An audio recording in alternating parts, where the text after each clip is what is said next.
ভগিনী নিবেদিতার সম্বন্ধে কয়েকজন মনীষী। অন্য ইউরোপীয়কেও দেখা গিয়াছে ভারতবর্ষের কাজকে তাহারা নিজের জীবনের কাজ বলিয়া বরণ করিয়া লইয়াছেন, কিন্তু তাহারা নিজেকে সকলের উপরে রাখিতে চেষ্টা করিয়াছেন। তাহারা শ্রদ্ধাপূর্বক অপরকে দান করিতে পারেন নাই। তাহাদের দানের মধ্যে এক জায়গায় আমাদের প্রতি অনুগ্রহ আছে, কিন্তু ভগিনী নিবেদিতা একান্ত ভালোবাসিয়া সম্পূর্ণ শ্রদ্ধার সঙ্গে আপনাকে ভারতবর্ষে দান করিয়াছিলেন। তিনি নিজেকে বিন্দুমাত্র হাতে রাখেন নাই। জনসাধারণকে হৃদয় দান করা যে কত বড় সত্য জিনিস তাহাকে দেখিয়াই আমরা শিখিয়াছি। মা যেমন ছেলেকে সুস্পষ্ট করিয়া জানেন, ভগিনী নিবেদিতা জনসাধারণকে তেমনি প্রত্যক্ষ সত্তারূপে উপলব্ধি করিতেন। তিনি এই বৃহৎ ভাবকে একটি বিশেষ ব্যক্তির মতোই ভালোবাসিতেন। তাহার হৃদয়ের সমস্ত বেদনার দ্বারা তিনি এই পিপলকে, এই জনসাধারণকে আবৃত করিয়া ধরিয়াছিলেন। এই যদি একটিমাত্র শিশু হইত, তবে ইহাকে তিনি আপনার কোলের উপর রাখিয়া আপনার জীবন দেওয়া মানুষ করিতে পারিতেন। বস্তুত তিনি ছিলেন লোকমাতা, যে মাতৃভাব পরিবারের বাহিরে একটি সমগ্র দেশের উপর আপনাকে ব্যক্ত করিতে পারে, তাহার মূর্তি তো ইতিপূর্বে আমরা দেখি নাই। এ সম্বন্ধে পুরুষের যে কর্তব্যবোধ, তাহার কিছু কিছু আভাস পাইয়াছি, কিন্তু রমণীর যে পরিপূর্ণ মমত্ববোধ, তাহা প্রত্যক্ষ করি নাই। তিনি যখন বলিতেন আওয়ার পিপল, তখন তাহার মধ্যে যে একান্ত আত্মীয়তার সুরটি লাগিত, আমাদের কাহারও কণ্ঠে তেমনটি তো লাগে না। নিবেদিতা তার প্রতিটি কার্য, প্রতিটি চিন্তা, জীবনের প্রত্যেক আবেগের অন্তর্বর্তী করে নিয়েছিলেন ভারতের আশা ও আদর্শকে। মনে হতো যেন প্রাচীনকালের কোনো ঋষির মুক্ত আত্মা এর পাশ্চাত্য দেহে পুনর্জন্ম গ্রহণ করেছে, যাতে পাশ্চাত্য জীবনী শক্তিকে বলিয়ান হয়ে তিনি পুরাতন ভালোবাসার চেনা জায়গাটিতে ফিরে এসে এখানকার জনগণের সেবা করতে পারেন।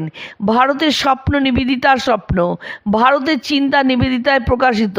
তার রচনাবলীর প্রতিটি ছত্রে ভারতীয় মনকে গ্রহণ ও ধারণ করার কি অপূর্ব ক্ষমতা! ভারতের প্রতি প্রেম তাকে দিয়েছিল ভারত বিষয়ে অদ্ভুত অন্তর্দৃষ্টি। নিবেদিতা ভারতবর্ষকে যেরূপ ভালোবাসিতেন, ভারতবাসীও ততটা ভালোবাসিতে পারিয়েছেন কিনা সন্দেহ। ভারতবর্ষকে আমি ভালোবেসেছি বিবেকানন্দ পড়ে, আর বিবেকানন্দকে আমি চিনেছি নিবেদিতার লেখায়। ভারতবর্ষকে বিদেশি যারা সত্যই ভালোবেসেছিলেন, তার মধ্যে নিবেদিতার স্থান সবচেয়ে বড়। এরূপ নিঃস্বার্থ আত্মপর ভাব বিরহিত প্রতিদান সম্পর্কে শুধু সম্পূর্ণরূপে উদাসীন নয়, একান্ত বিরোধী কার্যে তন্ময় লোক আমি জীবনে বেশ দেখিয়াছি বলিয়া জানি না। তিনি আমাকে নিষ্কাম কর্মে যে আদর্শ দেখাইয়াছেন, তাহা শুধু গীতায় পড়িয়াছিলাম, তাহার মধ্যে এই ভাবটি পূর্ণভাবে পাইয়াছিলাম। নিবেদিতা মানবতাবাদী, সর্বক্ষেত্রে কর্মী, দেশাত্মবোধক কার্য, শিক্ষা, রাজনীতি, জাতীয়তা, শ্রমশিল্প, ইতিহাস, নৈতিক সংস্কার, সমাজ কল্যাণ, নগরী উন্নয়ন এবং কিসের নয়, বাংলার গৌরবময় বিপ্লবের যুগে তরুণ বাংলার কাছে নিবেদিতার নাম ছিল জাদুমন্ত্রের মতো। কলকাতার ওইকালে প্রতিটি আন্দোলনের সঙ্গে যুক্ত ছোট বড় যে কোনো মানুষের তিনি সহযোগী।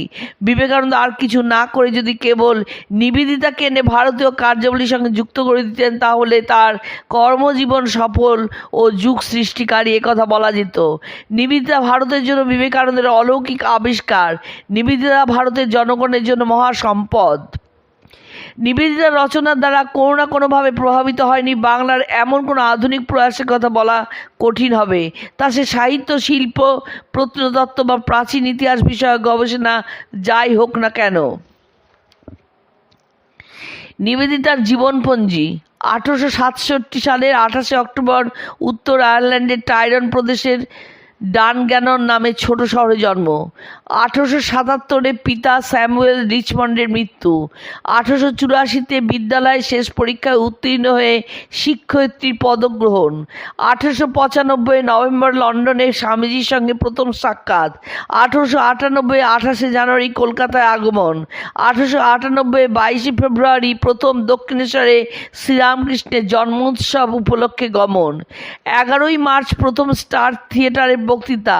17 মার্চ শ্রীমা সারদা দেবীর দর্শন লাভ।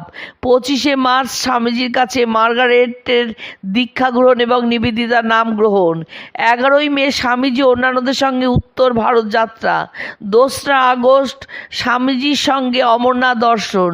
13 নভেম্বর শ্রীশ্রীমার পূজা করে 16 নম্বর বোসপাড়া লেনে নিবেদিতার স্কুলের প্রতিষ্ঠা করেন। 1899 কলকাতার প্লেগ মহামারী আকার ধারণ করলে স্বামীজির নির্দেশে সেবা কাজে আত্মনিয়োগ। 20 জুন স্বামীজির সঙ্গে পাশ্চাত্য গমন। 1902 ফেব্রুয়ারি মাসে কলকাতায় প্রত্যাবর্তন। 2রা জুলাই স্বামীজির সঙ্গে বেলুড় মঠে নিবেদিতার শেষ সাক্ষাৎ। 4ঠা জুলাই স্বামীজির মহাপ্রয়াণ। 21শে সেপ্টেম্বর বক্তৃতা সফর শুরু।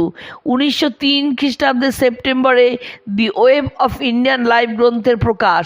1904 বুদ্ধগয়া গমন। 1905 বাংলার প্রকাশ্যে ইংরেজ বিরোধী স্বদেশী আন্দোলন শুরু এবং কাশী কংগ্রেসে যোগদান। 1906 গোপালের মার মৃত্যু, দুর্ভিক্ষ এবং বন্যা পীড়িত পূর্ববঙ্গে সেবা কাজের জন্য গমন। ব্রেন ফিভারে আক্রান্ত হয়ে প্রচণ্ড অসুস্থ। 1907 সালে সেপ্টেম্বরে পাশ্চাত্য দেশে গমন। 1909 জুলাই ভারতে প্রত্যাগমন। 1910 1 ফেব্রুয়ারি স্বামীজির জীবন সম্বন্ধে লেখা বিখ্যাত বই The Master as I Saw Him প্রকাশিত। মে জুন সস্ত্রীক জগদীশ বসু এবং অন্যান্যদের সঙ্গে কেদার বদ্রী তীর্থভ্রমণ। 1911 13 অক্টোবর দার্জিলিংয়ে জীবনাবসান।